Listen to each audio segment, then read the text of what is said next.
What's going on, guys? I hope everybody had a great week so far. A great month.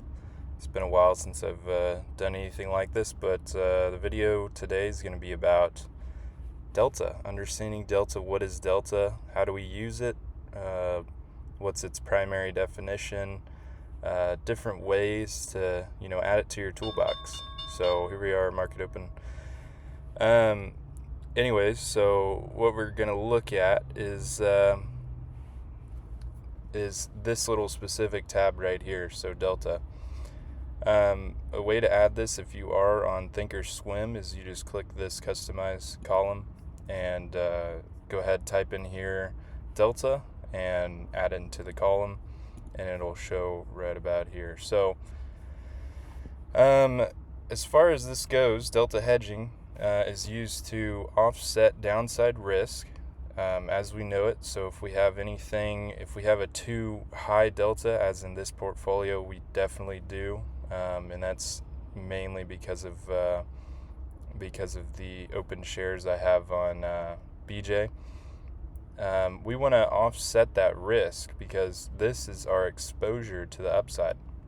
So the only way, or the only reason we would want to offset our risk, is if we were in a stage of the market where we do not know a direction. If we're consolidating and we're getting burned out by theta, or if we're unsure if the market's going to go up or if it's going to go down, if we're at a big turning point for the market. So let's just say SPY right now. Looking on the daily, we have this massive trend right here, and the top point, if we draw a line, we could see our trend, how it barely hit this top. So this is somewhere I would add in a hedge, because we don't know if it's going to be a break to the upside, or if it's going to reject. So we want to keep our position, our overall portfolio, delta neutral. And what that does is, for every dollar move, we have no movement in our underlying portfolio, if that makes sense. So for instance, right now we have we have 2,158 as a delta, overall delta. So for example, we're going to go to SPY, and we're going to go ahead and find something out probably around 6 days out for expiration. And we're going to look for a column specifically that'll give us that much delta. So delta here. Okay, so we do that. And we're going to go ahead and view all of the strikes, because something really deep in the money is going to give us this. So let's see, delta. Let's just look at this 402 put. Okay, so delta, we have a 0.74 negative delta, and our overall portfolio is a positive delta, right? So we want to bring that risk down. So let's just go ahead and add in this 0.74, and this is all simulated right now, so we're not actually taking this as a trade. Okay, so 0.73. We're going to go ahead and add 10 of those. Actually, let's add one, for example. Okay, so 1. All right. And we're going to go ahead and look into our SPY right here.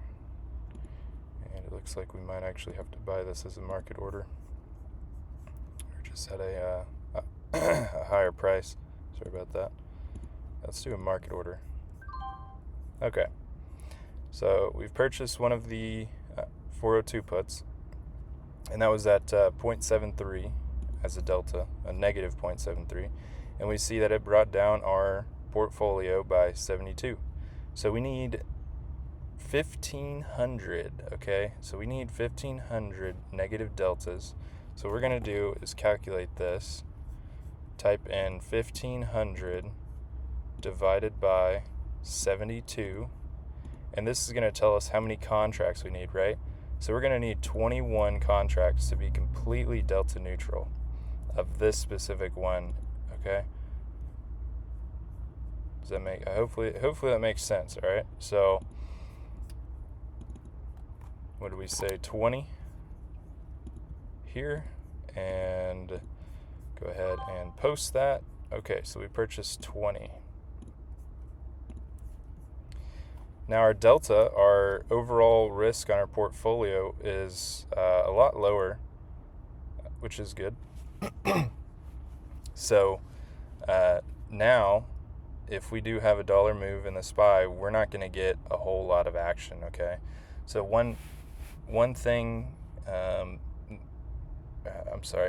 way this would make sense is if, for example, we are way over on the positive side, okay?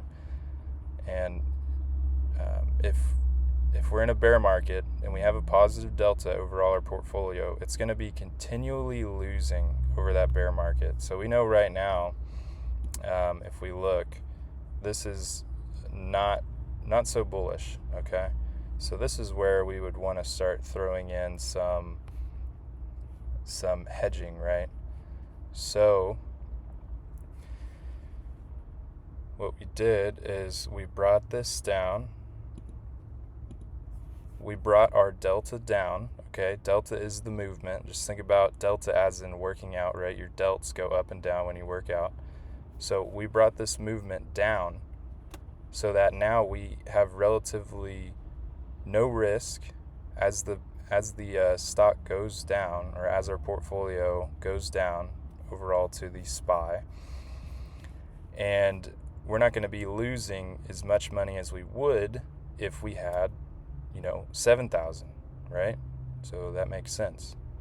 Now, if we're negative 7,000, we'll be making money as long as the market continues to go down.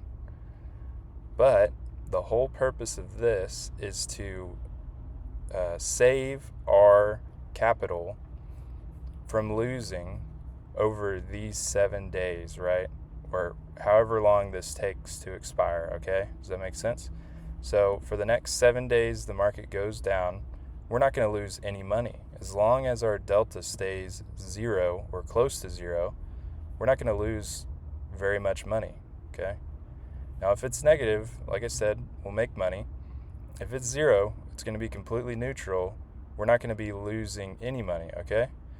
So let's just say now we've reached, well, there's really no way of telling, but let's just say we've reached the bottom point and we think the market's going to start going up, okay?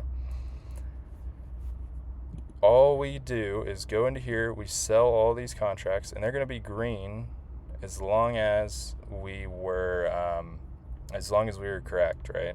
Or as long as it kept neutral, okay? So we go and sell it. The market reverses, okay? And it continues to go up. Well, now our delta has changed. So our delta went from 80 back up to 1600. We didn't lose any money in that bear cycle when it went down. And now we're in a position where we can gain money, okay? So that's the whole purpose. That's the whole point. That's why I like to, why I think it's smart to hedge. Now, I didn't hedge for a while, but I definitely say on a bigger account size, you definitely want to hedge. You just don't know as far as, you don't know the direct position or the direct movement of the indexes. You don't know if they're going to go up or down or sideways, or it just goes, okay? So that's the important thing there. All right, I hope that made sense.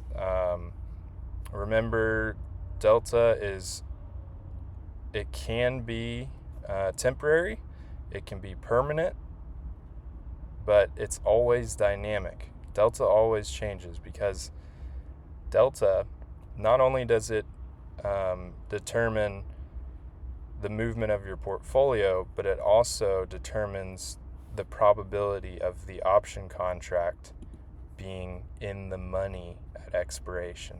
Okay, so if we look here, the deeper in the money, the more we go deeper in the money, the higher the probability, or the higher the delta is, because the higher chance it has, right? If we go get a 340 call, it's got a 93% chance that it's going to be in there. And that makes sense because the stock is not going to drop. Well, it could, but it's not going to drop. It'd be a really big outlier. It's not going to drop all the way down to 340 in 6 days, correct? So that's kind of the way I look at it, all right?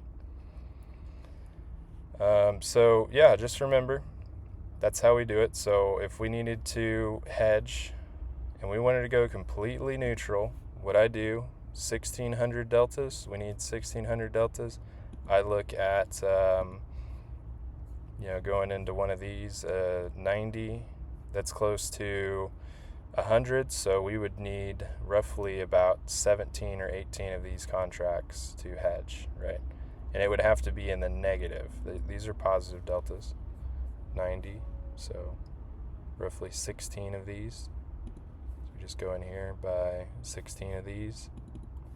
We'll just say 17, right? Because 17 times 90 gives us close to our 1,600. So now we're sitting at 71, right? And you see delta is changing constantly because the market moves, right? So anyways, hopefully that made sense. That's my explanation to it. A little crazy, a little all over the place right now, just mainly because I've had a long 15 days. But anyways, I hope y'all enjoy. I hope you get better, learn smarter, and trade better. I will see y'all later.